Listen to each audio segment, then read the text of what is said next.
How's it going, everyone? I've had a lot of time to reflect recently. I've been very, very unwell and I've been literally bedbound for around a week.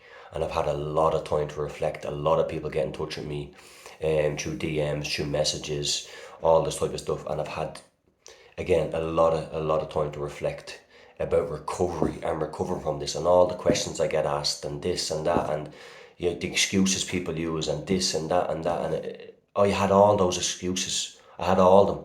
And I'm just going to give it to people straight right now. Because all week I've been getting these types of messages and I feel like it's correct to just say it straight to people. You have to hear this. I'm going to tell you exactly how bad this was for me. If anyone doesn't know my story, here's my story. When I was 18 years of age, I had my first panic attack, okay? My first ever panic attack in Lanzarote on holiday. I thought I was dying. That was my first panic attack. I came home and I was never the same person again. I was in college, I had to quit. Had a girlfriend, broke up. Had a part-time job, quit it. Everything just changed overnight. I was playing football and exercising and training all the time. Completely stopped it. My whole world changed. Everything changed. First panic, I started to seek. I thought I was dying all the time. I started to read books on anxiety. Every single YouTube video I read, I was falling asleep to the bloody thing, okay? I was obsessed by anxiety disorders, panic attacks, trying to figure my way out of this, okay? It was so horrific. It was horrible. It took everything from me.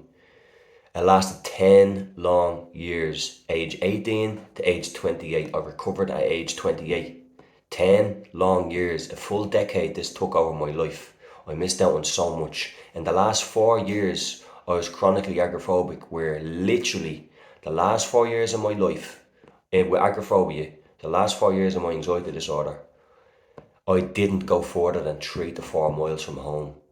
Think about that. So don't sit there and question yourself that, oh, I'm too bad, I'm too far gone, I've had this amount of years, I have agoraphobia, this. Stop that. Stop it. Anyone can overcome this. I don't care what trauma you've been through, I don't care what it is. You're here now, you have it, and there's a way out. Okay, we have to stop feeling sorry for ourselves and stop saying we've tried everything, we've tried everything, we've tried everything. Okay, let me put this to you. You've tried everything. Have you stayed consistent for just 1 week, never mind a month, and it doesn't even take, it takes more than a month to recover from this, okay? Have you stayed consistent for more than 1 month? Or have you made excuse after excuse after excuse? And don't get me wrong, your excuses are valid, because who the hell wants to go into panic? It's horrible. It's awful. I didn't want to do it. Why did it take me 10 years to do it? Because of the mindset that you guys are stuck in now. That's why it took 10 years of my life. So I'm not having a go at you. I'm giving it to you straight on how to recover and what mindset to get into. You need to get out of that mindset of, oh, why me? Why me? Why did this happen to me? Why did this happen to me? I'm too far gone. I'm too bad. It's worse. Glenn mustn't have been worse than me. I'm not even getting into the start of how bad this was for me, guys. This tore me apart. This had me sleeping at the end of my mum's bed one night, crying, afraid to go to sleep because I thought I was going to wake up dead. Okay? Don't give me any of this Glenn's wasn't as bad as mine crap, okay? Get off, unfollow me if you're going to be having that type of mindset towards that. I'm giving it to you straight here so you can get into the purest mindset to finally get out of this shit, this hellhole that you're stuck in, okay? I know what you're going through. I know exactly what thoughts, everything. I know everything about it, everything, okay? I'm here to give it to you straight, okay? The last 4 years of that disorder was the worst for me. I didn't go further than 4 miles from home in 4 years.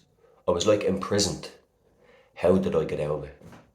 Well, I got out of it because I got so sick and depressed because I was living a life like that, full of lies, full of missing out on my mum's birthdays, my brother's birthdays, good friends that came into my life that I couldn't even develop a good friendship because of the way I was. People that was just, this guy's full of shit. And they had every right to do that. Okay? So how did I break out of it? I eventually got to a point of just full on, I was just depressed and low. I was like, I'm not living like this anymore. I have all these fears of something's going to happen to me with a panic attack. I'm going to die. I'm going to collapse. I'm going to lose my mind. I'm going to have a seizure. I'm going to have a heart attack, have a stroke.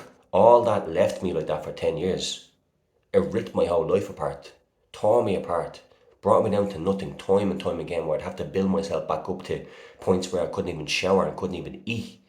Don't tell me Glenn's wasn't worse than me. Don't give me that crap. Stop that. You're doing damage to yourself right there, thinking that yours is the worst. No, it's not. These disorders are so similar. And the way everyone recovers, the way every single person has recovered from this is the exact same way. There's no different way for anyone else.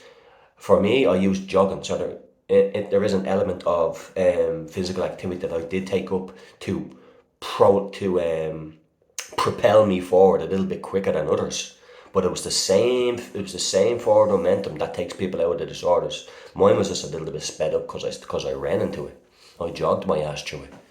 So eventually I got to a mindset of like, I literally don't care if I die of a panic attack anymore. I'm not living a life like that. I have too many people that love me. I love myself as a person. I have goals, I have dreams, I have talent. I want a life that I'm just able to live doing the simple things. Okay, and I've had time to reflect on this in bed, being bedridden now for the last week, sick, feeling horrible, and then trying to reply to people and trying to get back to people and do this and listen to everyone's pain and hurt, and it's getting to a point now. I'm like, I have to make videos like this. No more little taps on the shoulders, like it's gonna be okay, it's gonna this. You need someone to tell you, you need to do this. You need to stop fucking doing this.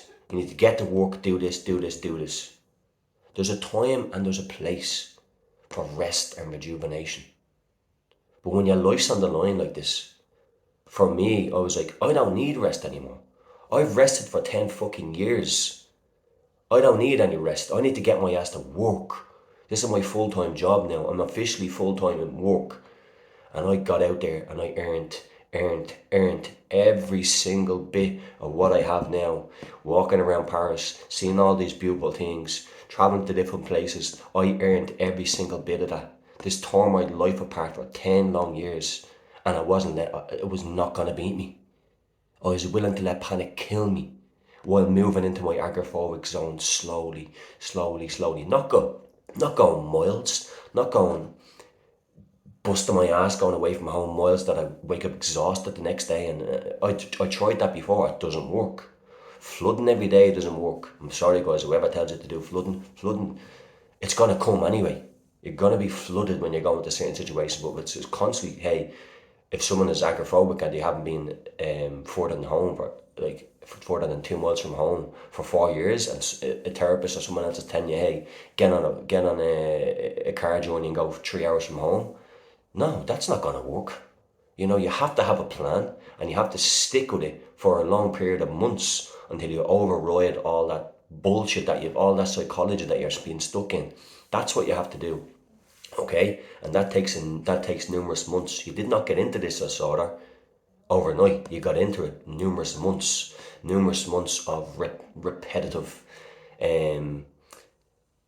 behaviors, of avoidance, safety behaviors, all this stuff. That's why you're stuck in this. So you're literally going to have to rewire yourself the exact same way, just in the more positive form of dropping all those safety behaviors eventually and continuously moving forward into the agoraphobic zones time and time again, getting further, 1k, 2k, 3k, 4k. In the 5th month, you're 10 kilometers away from home. You're having less anxiety attacks. Your nervous system is starting to heal. Your amygdala is starting to come back down to a normal level. That's how people recover from this.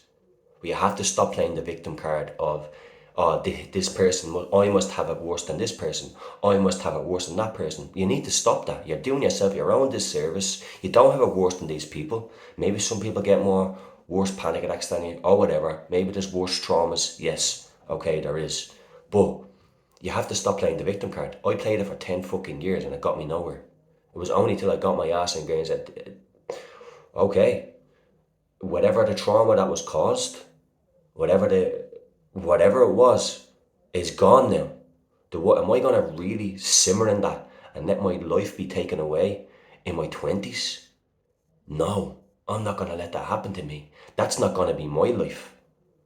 And I chose to go into panic, as terrified as I was, with all these thoughts of I'm going to end up in a psychiatric ward, I'm going to go crazy, I'm going to have a heart attack, I'm going to have to knock into someone's house for them to ring me an ambulance.